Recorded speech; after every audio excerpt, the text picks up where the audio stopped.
bangunlah budinya.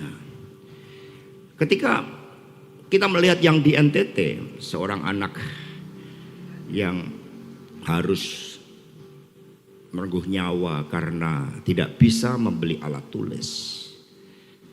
Ini menggugah kita semua sebagai bangsa. Menggugah kemanusiaan, keadilan, dan bertanya lagi bahwa apa yang diwakili dari sejarah perjuangan Ibu Fatmawati Soekarno sebagai ibu bangsa betul-betul masih juga jauh dari seluruh harapan-harapan beliau. Ya, dalam usia beliau mengandung ya Masto saat itu. Kemudian saran dokter harus menggunakan mesin jahit tangan, dan di tengah-tengah tentu saja tekanan dari Jepang, karena saat itu menyalakan lampu di malam hari saja itu sebagai suatu pelanggaran. Assalamualaikum warahmatullahi wabarakatuh. Salam damai sejahtera untuk kita semuanya. Om Swastiastu, Namo Buddhaya, salam kebajikan, rahayu. Marilah kita bersama-sama kita bagikan salam nasional kita, salam perjuangan kita. Merdeka! Merdeka! Merdeka! Baik, terima kasih.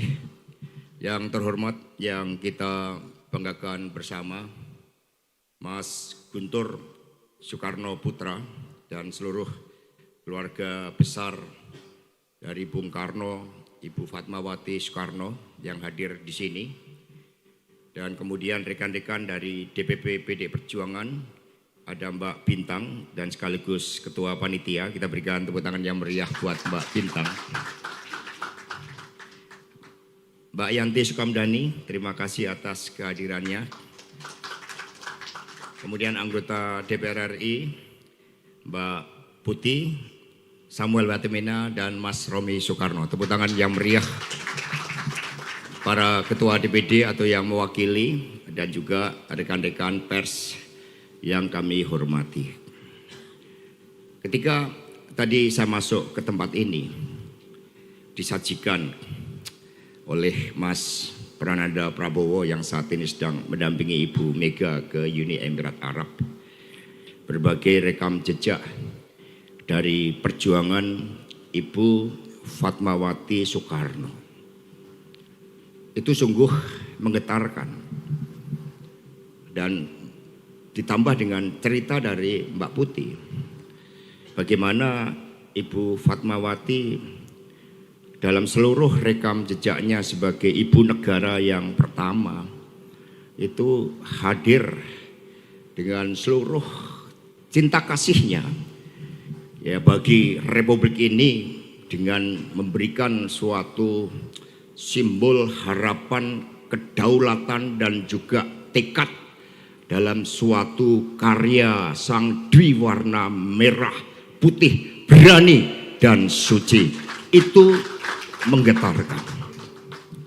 Apalagi ketika lihat mesin jahitnya di situ.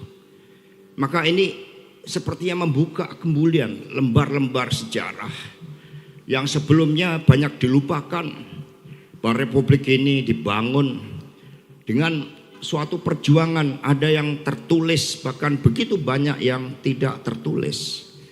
Tapi melihat mesin jahit yang menjadi saksi sejarah dari harapan, simbol kedaulatan dan tekad tentang merah putih tadi, kita bisa melihat Republik kita ini sebenarnya sangatlah luar biasa.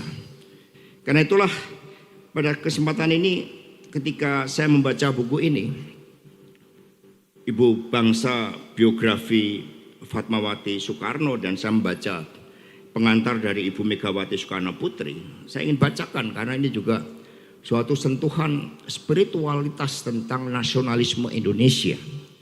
Dikatakan sejarah mencatat Ibu Fatmawati sebagai penjahit sangsaka merah putih, bendera yang pertama kali dikibarkan pada 17 Agustus 45.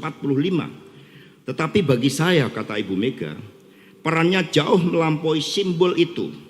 Beliau adalah perempuan yang merawat semangat kemerdekaan dalam kehidupan sehari-hari, melalui kesederhanaan, keteguhan, prinsip, keberanian menghadapi penderitaan serta kepedulian yang tulus terhadap rakyat kecil. Maka tadi saya berimajinasi ketika kita mendengarkan lagu Indonesia Raya 3 stansa yang pertama kali dinyanyikan pada Sumpah Pemuda 28 Oktober 45. Sehingga ketika menjahit itu, tadi saya bertanya apakah Bu Fat dan dengan syair-syair lagu yang oleh Bu Mega dikatakan mewakili seluruh gambaran ideal tentang Indonesia Raya, beliau menjahit, dan saya yakini juga di dalam mata batin, mata pikir dan perasaan dari Bu Fat ketika menjahit itu juga terngiang suatu ungkapan yang luar biasa tentang Indonesia Raya yang tercermin di dalam lagu kebangsaan 3 stansa tadi. Betapa kita sering meninggalkan suatu amanat-amanat suci yang terkandung dalam lagu itu. Bangunlah jiwanya, bangunlah badannya, bangunlah budinya. Ketika kita melihat yang di NTT, seorang anak yang harus merengguh nyawa karena tidak bisa membeli alat tulis. Ini menggugah kita semua sebagai bangsa. Menggugah kemanusiaan, keadilan, dan bertanya lagi bahwa apa yang diwakili dari sejarah perjuangan Ibu Fatmawati Soekarno sebagai ibu bangsa betul-betul masih juga jauh dari seluruh harapan-harapan beliau. Ya, dalam usia beliau mengandung ya Masto saat itu, kemudian saran dokter harus menggunakan mesin jahit tangan, dan di tengah-tengah tentu saja tekanan dari Jepang, karena saat itu menyalakan lampu di malam hari saja itu sebagai suatu pelanggaran, apalagi sampai menjahit bendera kemerdekaan kita. Jadi ini yang kemudian membangunkan suatu perspektif bahwa pada hari ini kita diingatkan salah satu perspektif dari Ibu Fat tentang tokoh yang berjuang dalam perspektif politik pembebasan itu. Apalagi kalau kita melihat juga di dalam masa-masa yang sangat sulit ketika Republik yang baru berdiri kemudian menghadapi tekanan-tekanan dari pemenang Perang Dunia Kedua Sekutu yang di dalamnya ada tentara nikah dari Belanda yang ingin menjajah kita. Sampai terjadi ancaman-ancaman kehidupan tentang proklamator kita dan kemudian mengungsi ke Jogja. Kita bisa bayangkan pada situasional ketika Bung Karno sampai ditangkap.